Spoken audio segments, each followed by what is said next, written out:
Guys, good morning sa iyo sa buntag di dili ni matawag og litson bili, pritong bili ni. Pritong crispy bili. No. Kay wa may akong uling, way amo kuan. Iana ra kan. Kana ra kan siya ang ako teknik. Kuan na ni siya. Pritong crispy bili, dili litson bili. Di ba? Murag bili sa murag litson bili sa nimo tan-awon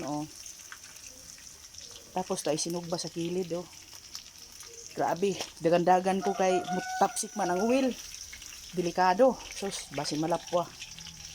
Tanto dagan-dagan na nakaras ang akong abagas sa sin.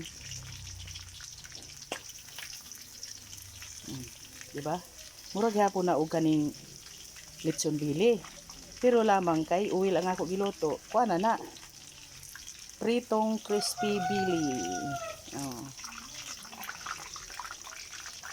Naanay mga lamas sa ilayom, naay tanglad, naay sibuyas, bombay, ahos, paminta, dahon nga paminta. Tapos kapatoy ako gibutang mga lamas-lamas. Tapos ang pagluto na ako ana di ay ako sa gilapuhan.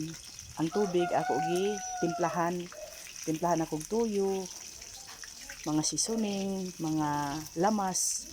Mo'y ako gitimpla sa paglapo ana. Tapos mao dayon na akong giprito. Gabi pa na nako siya gilapuhan.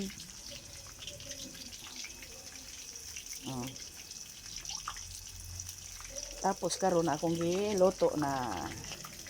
Di ba? Mura ka na teknik. Kaya wala may gamit nga pang bilik-bilik para sa litson bili. Kana na lang. Mura gihapon na siya og litson bili. Kay crispy man gihapon ang iyang panit. Okay kaayo na. Mura na akong teknik.